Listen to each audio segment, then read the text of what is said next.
Yo para Poviners, kadang sahabat terbaik datang dalam bentuk yang tak terduga.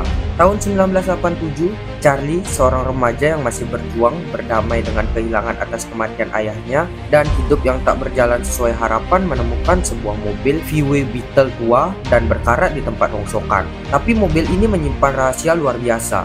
Ia bukan sekedar mesin, melainkan seorang pejuang luar angkasa yang tengah bersembunyi. Namanya Bumblebee. Saat Charlie menghidupkannya kembali, ia tak hanya menemukan mobil yang bisa bicara lewat lagu-lagu radio, tapi juga teman sejati. Namun kebersamaan mereka tak berlangsung tenang dan damai. Dua Decepticons licik datang ke bumi dan mereka tak akan berhenti sampai Bumblebee dihancurkan. Kini dengan dunia yang mulai mencurigai, musuh-musuh mengintai, dan waktu yang terus berjalan, Charlie dan Bumblebee harus belajar percaya satu sama lain untuk bertahan hidup dan mungkin menyelamatkan semuanya. Dan inilah Transformer Bumblebee. Nah, tanpa banyak basa-basi, simetriskan posisi rebahan kalian dan mari kita langsung ke ceritanya.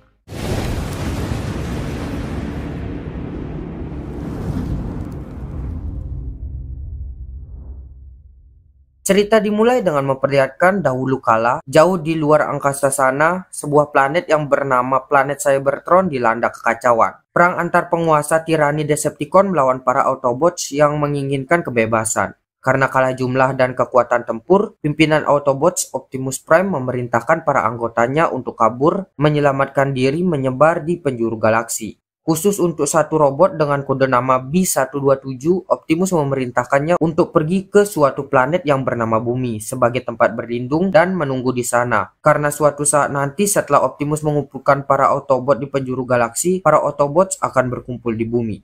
Optimus memerintahkan B-127 melindungi Bumi dari serangan Decepticon dan menunggu hingga Optimus sampai di sana. B-127 dan yang lainnya kemudian masuk ke dalam kapsul penyelamat dan lalu terbang meninggalkan Cybertron. Berpindah di bumi pada tahun 1987, di tengah hutan California, sekelompok tentara yang dipimpin oleh Kolonel Burns melakukan latihan militer. Di tengah-tengah kegiatan itu, tiba-tiba dari atas terlihat meteor jatuh mendekati mereka. Terjadi ledakan saat meteor itu sampai di permukaan bumi. Di tempat jatuhnya meteor, Kolonel Burns terkejut karena dia melihat hal yang sangat luar biasa. Itu adalah sebuah robot berwarna kuning dengan mata biru yang memandanginya dengan tajam. Lalu dari belakang muncul pasukan yang datang memeriksa apa yang terjadi. Robot itu kemudian men-scan jeep milik militer dan berlari menghindari kejaran dengan masuk ke dalam hutan. Kolonel Burns memerintahkan semua pasukannya untuk mengejar robot itu. B-127 lalu berubah menjadi jeep menghindari kejaran pasukan Kolonel Burns, hingga membawanya sampai ke wilayah pertambangan. Di sana B-127 terkepung, dia bermaksud masuk ke dalam gua, namun dia lebih dulu tertembak oleh kendaraan militer dan membuatnya terlempar. Hal itu mengakibatkan sistem di dalam tubuhnya mengalami kerusakan. B-127 kemudian berdiri dan mencoba memberikan pengertian kalau dia tidak ingin melukai manusia. Lalu tiba-tiba dari atas datang pesawat militer yang menembaki mereka semua yang ada di sana. Pesawat itu ternyata adalah Decepticon yang bernama Blitzwing. Blitzwing menghajar B-127 dan terjadilah pertempuran sengit di antara keduanya. B-127 yang berukuran lebih kecil mencoba mempertahankan diri. Blitzwing kemudian bertanya di mana para Autobots yang lainnya bersembunyi. B-127 menolak untuk menjawab. Blitzwing yang marah kemudian mencabut prosesor sintesis suara milik B-127. Hal itu membuatnya menjadi bisu. Di saat sedang terpojok, B-127 merebut rudal milik Blitzwing, lalu menancapkannya di tubuh Blitzwing. B-127 kemudian melompat dan menembak Blitzwing. Blitzwing pun hancur berkeping-keping.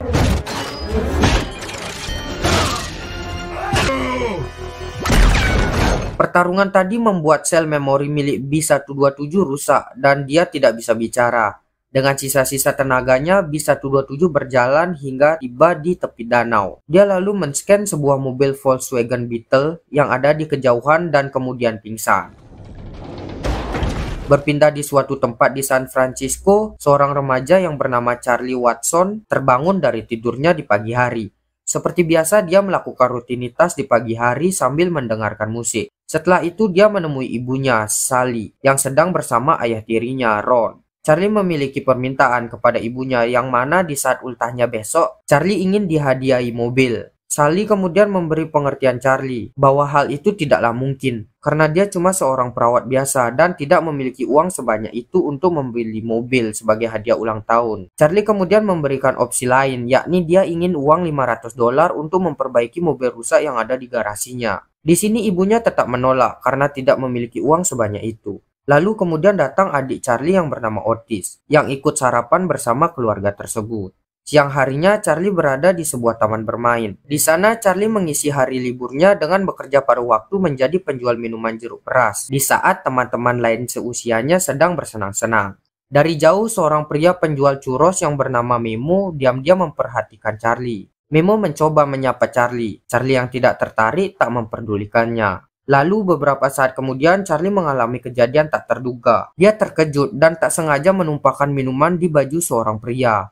Seorang wanita yang bernama Tina yang ada di sana sontak menghina Charlie sebagai orang miskin yang tak bisa berhati-hati. Lalu kemudian mereka pun pergi. Charlie yang sangat ingin punya mobil hanya bisa memandangi sekumpulan anak-anak orang kaya itu dari jauh. Sore hari usai pulang kerja, Charlie menemui Paman Hank, seorang penjual onderdil bekas. Charlie kemudian menuju garasi milik Hank untuk mencari onderdil mobil bekas yang mungkin saja bisa digunakan. Tak sengaja Charlie menyenggol kapal hingga ambruk, yang membuatnya melihat sebuah mobil VW Beetle yang tertutup kain. Charlie mendekati mobil tersebut dan membuka penutup kain mobil yang sudah berdebu itu. Terlihat mobil itu sangat usang, sampai-sampai di bawah bempernya terdapat sarang tawon, yang tanpa diketahui Charlie itu adalah robot B-127 yang sedang menyamar. Kemudian Charlie duduk di kemudi mobil itu dan mencoba menyalakannya. Namun hal tersebut ternyata membuatnya memancarkan sinyal hingga keluar angkasa. Tepatnya di salah satu bulan di planet Saturnus, di mana terlihat seorang Autobot yang bernama Cliff Jumper dikeroyok oleh dua Decepticon yang bernama Dropkick dan Shatter. Dropkick bertanya kepada Cliff Jumper di mana letak Optimus Prime bersembunyi. Cliff Jumper pun menolak untuk menjawab. Lalu di saat Shatter menusukkan pedang ke tubuh Cliff Jumper, tiba-tiba terdengar sinyal yang berasal dari robot B-127 yang berada di bumi.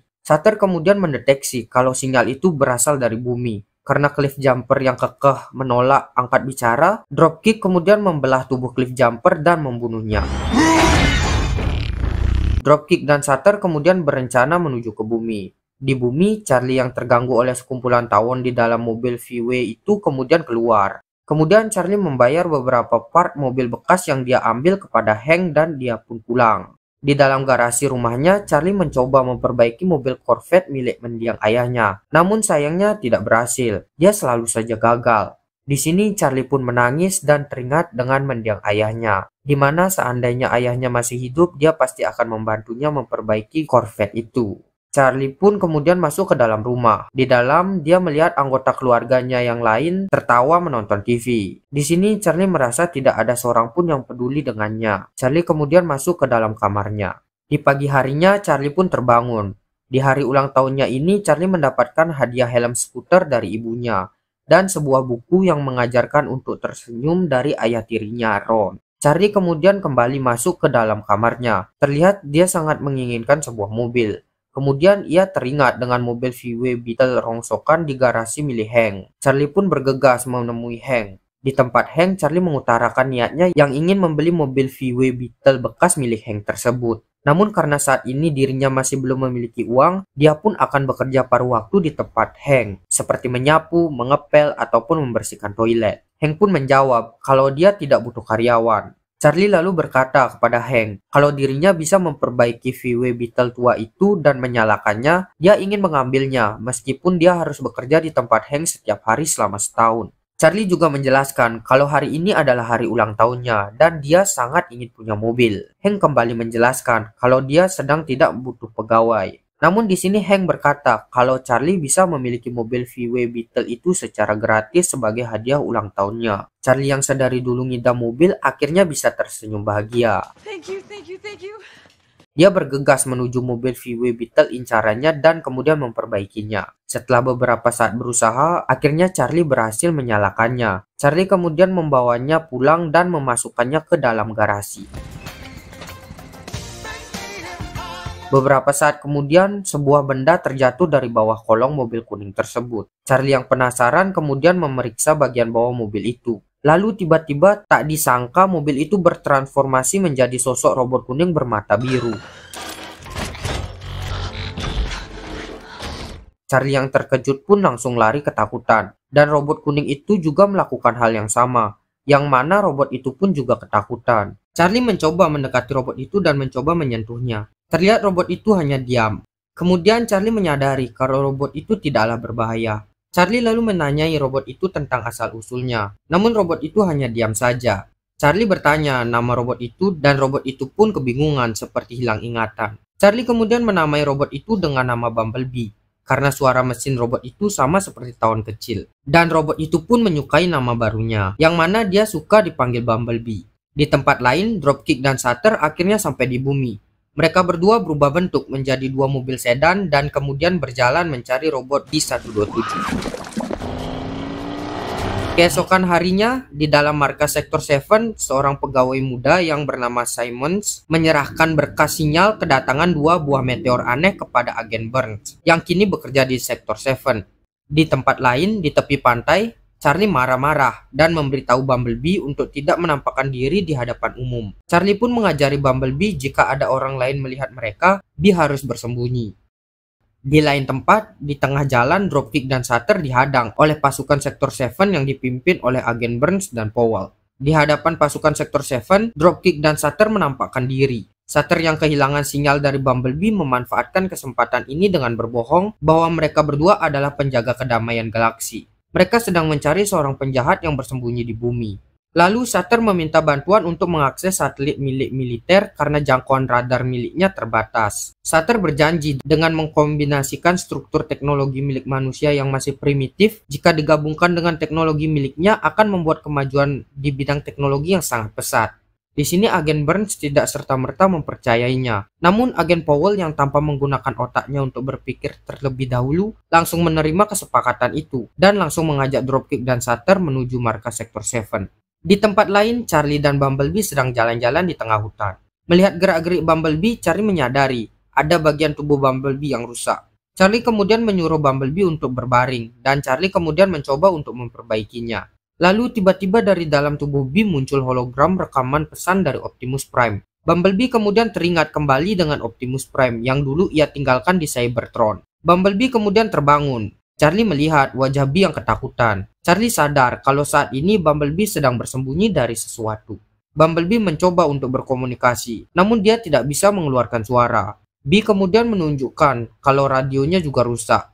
Charlie kemudian mengajak Bee untuk pulang. Di dalam garasi mobil, Bee melihat rekaman video saat Charlie berlatih untuk kejuaraan loncat indah bersama ayahnya. Charlie yang melihatnya lantas menyuruh Bumblebee mematikan rekaman itu, karena rekaman itu membuatnya teringat kembali dengan mendiang sang ayah yang telah tiada.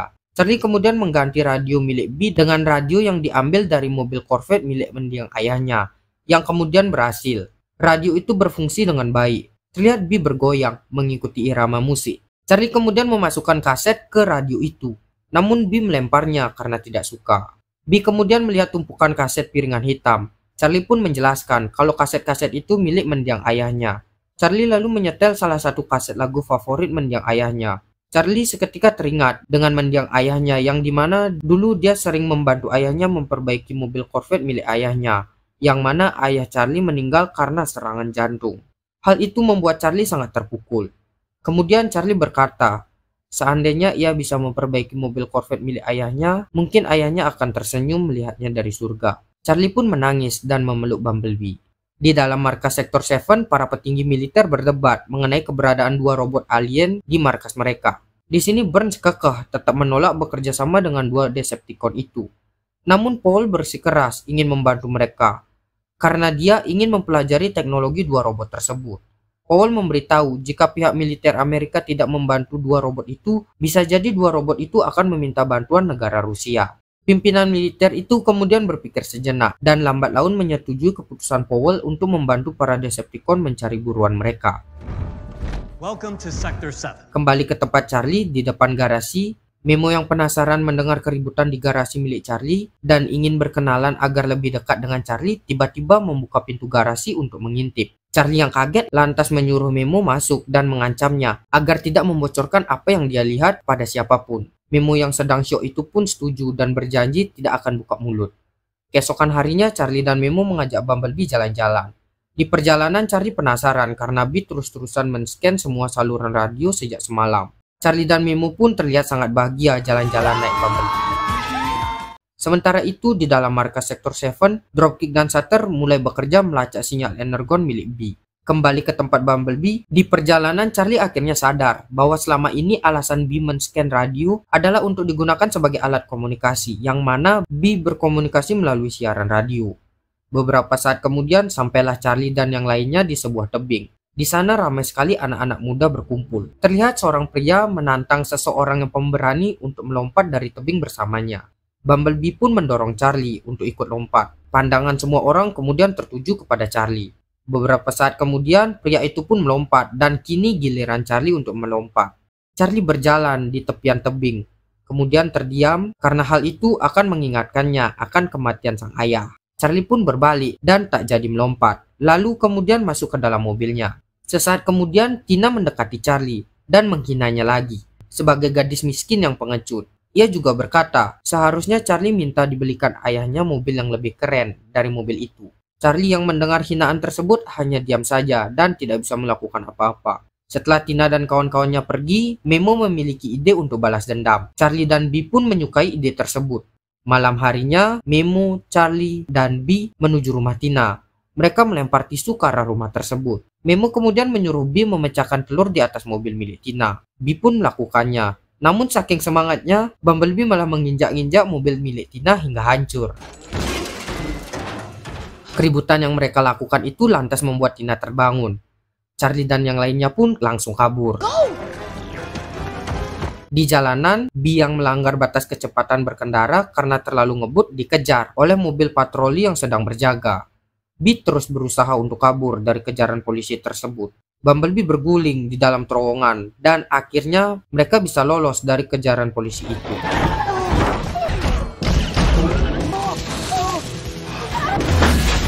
Charlie dan Memo pun tertawa karena sangat menikmati petualangannya barusan. Dan mereka pun kemudian pulang ke rumah masing-masing. Pagi harinya Charlie berangkat bekerja dan menyuruh B untuk tetap diam di rumah dan jangan macam-macam. Siang harinya saat Charlie sedang bekerja, B pun merasa bosan. Dia lalu mengintip ke dalam rumah, yang mana hal itu membuat pintu rumah itu pun ambruk. Bumblebee kemudian maksa untuk memasukinya. Namun karena ukurannya yang besar, ia pun merusak setiap barang yang disentuhnya. B juga mencoba untuk duduk, namun kursi yang didudukinya malah hancur. Bumblebee yang penasaran kemudian memegang alat-alat dapur yang ada di sana dan tak sengaja membuatnya tersetrum. Lalu mata B berubah menjadi hijau dan energon di tubuhnya bereaksi, yang mana hal itu menjadi titik laki pihak musuh. Dropkick dan Sutter pun mendeteksi lonjakan energon dari Bumblebee dan pada akhirnya mereka menemukan lokasi persembunyian B. Dropkick dan Sutter beserta pasukan Sektor 7 langsung meluncur menuju kediaman B berada. Di tempat kerjanya, Charlie ditelepon oleh Memo dan menyuruhnya untuk segera pulang. Ketika masuk ke dalam rumah, Charlie pun kaget karena melihat interior rumahnya telah hancur dan terlihat juga Bumblebee yang sedang bersembunyi di balik kursi. Charlie memarahi Bumblebee atas kelakuannya itu. B pun ketakutan dan pergi keluar rumah. Sore harinya ibu Charlie pun pulang. Ia kaget melihat keadaan rumahnya yang hancur. Dia pun memarahi Charlie. Di sini ibu Charlie marah besar, memarahi sikap Charlie yang sedari dulu selalu menggerutu. Charlie kemudian membalas perkataan ibunya dan berkata, meskipun kini ibunya telah memiliki kehidupan baru yang bahagia, bukan berarti Charlie juga ikut bahagia. Hingga kini Charlie belum bisa menerima kenyataan kalau ayahnya telah tiada. Dan mungkin hal inilah yang membuat sikapnya selalu menjengkelkan di mata ibunya. Charlie kemudian pergi. Charlie mengajak Memo naik Bumblebee ke suatu tempat. Terlihat Memo mencoba menenangkan hati Charlie dengan mengatakan kalau semua akan baik-baik saja. Di balik malam yang paling gelap akan memunculkan bintang yang paling cemerlang. Mendengar itu Charlie pun tersenyum. Di tengah jalan tiba-tiba mereka dihadang oleh pasukan dari Sektor 7. Mereka dikepung. Kemudian B mencoba membawa Charlie untuk kabur. Namun di depan mereka muncul pesawat dan helikopter. Yang ternyata mereka itu adalah Dropkick dan Sutter.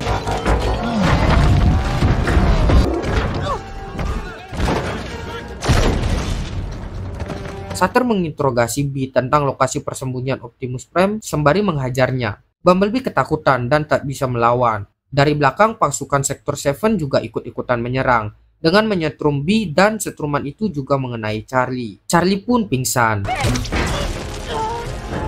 Malam harinya Charlie terbangun di rumahnya. Kemudian agen Burns memberi penjelasan kepada orang tua Charlie kalau Charlie telah menyimpan aset yang berbahaya dan pemerintah akan menyita barang tersebut. Charlie mencoba menyangkal dengan berkata B tidaklah berbahaya. Namun ibunya yang terlanjur marah malah menghukum Charlie untuk masuk ke dalam kamarnya. Di dalam kamar, Charlie keluar lewat jendela kamarnya. Di depan rumah, ternyata adiknya Otis memergokinya. Di sini Otis berencana mengadukan Charlie kepada ibunya.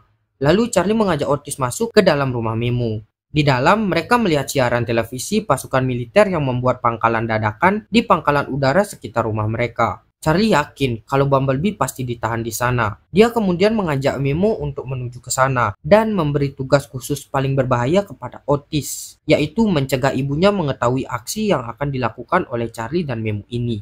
Otis pun semangat menjalankan tugas berbahaya ini.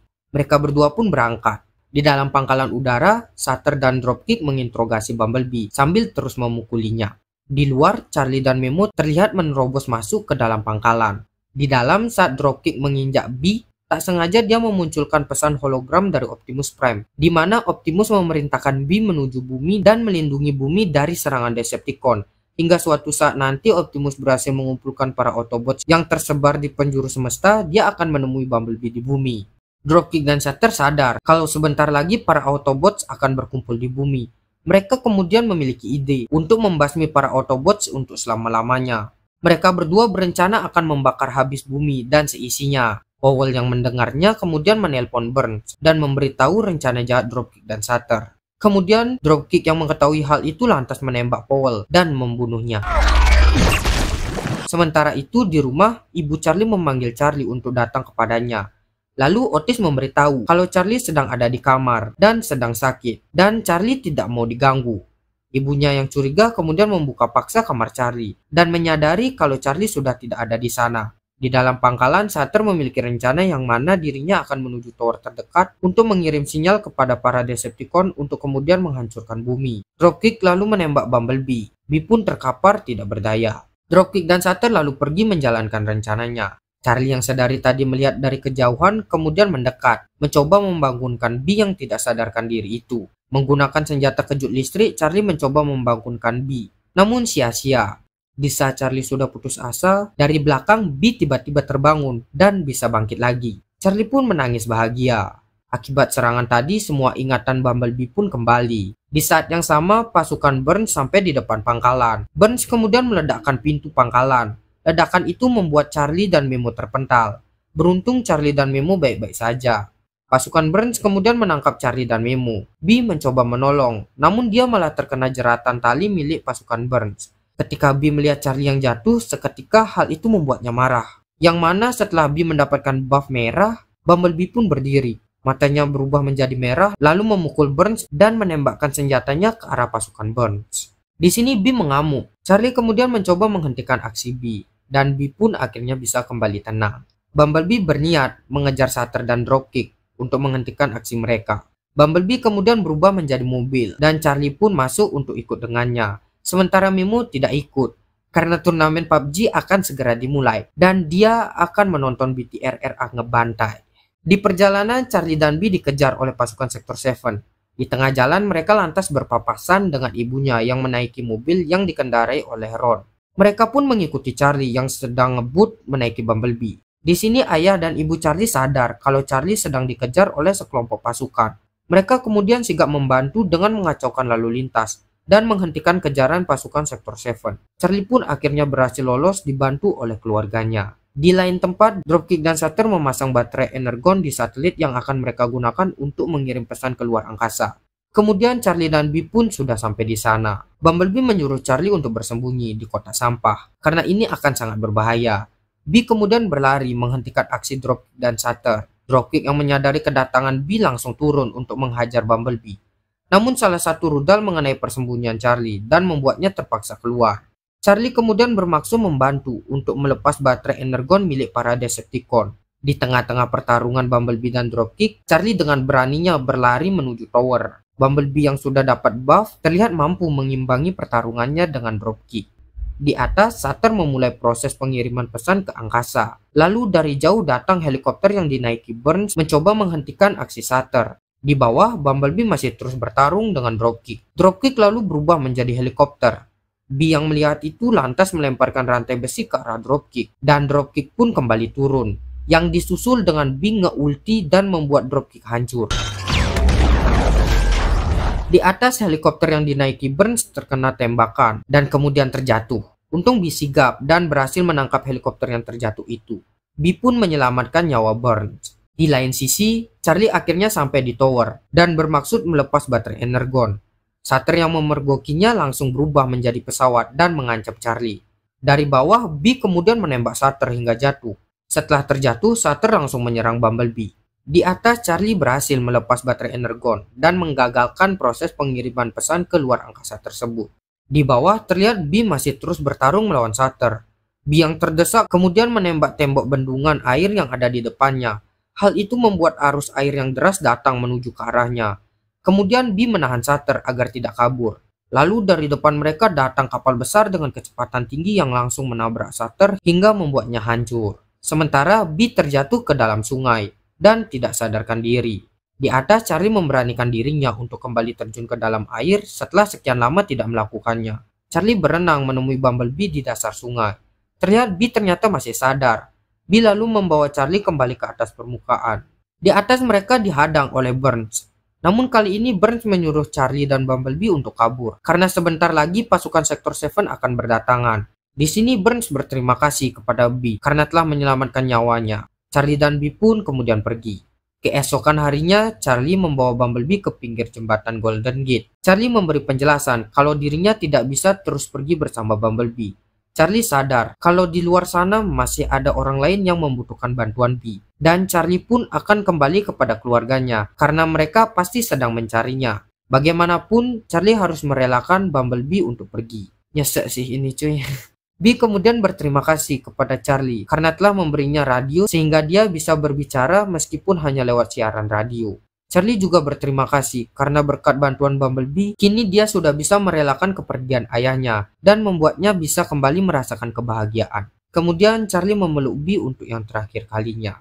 Bee lalu men-scan sebuah Chevrolet Camaro yang berjalan di atas jembatan dan kemudian merubah dirinya menjadi Chevrolet Camaro kuning.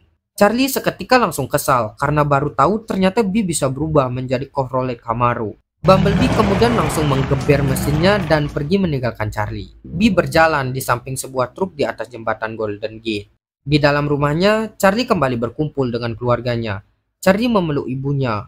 Charlie berterima kasih kepada ayah tirinya, Ron, dan adiknya Otis karena telah mensupportnya selama ini. Charlie juga berterima kasih kepada Memo yang menemani petualangannya dengan Bumblebee sebelumnya. Di malam hari di tengah hutan, Bumblebee berjalan di samping Optimus Prime yang bangga karena robot B-127 ini telah berhasil mempertahankan bumi dari serangan Decepticon. Di sini Bumblebee tidak ingin Optimus memanggilnya dengan nama B-127 lagi, karena mulai saat ini namanya adalah Bumblebee. Mereka berdua kemudian melihat ke atas langit. Terlihat 7 meteor yang kemungkinan adalah Transformers jatuh ke bumi. Beberapa hari berikutnya, Charlie akhirnya berhasil memperbaiki mobil Corvette milik ayahnya. Dan film pun tamat. Itu tadi alur cerita film Transformers Bumblebee. Setelah menyaksikan filmnya, bagaimana nih perasaan kalian para barudakers? Bagi kalian yang udah nonton filmnya langsung di bioskop atau di rumah kek, Sabila ketik di kolom komentar pendapat kalian tentang film ini ya. Dan di video selanjutnya saya akan membahas film yang lebih bagus lagi. Ditunggu ya guys. Sekian dari saya, jangan lupa untuk like, comment, share, and subscribe-nya agar saya lebih semangat untuk mengupload video baru lagi. Mantap. Salam satu.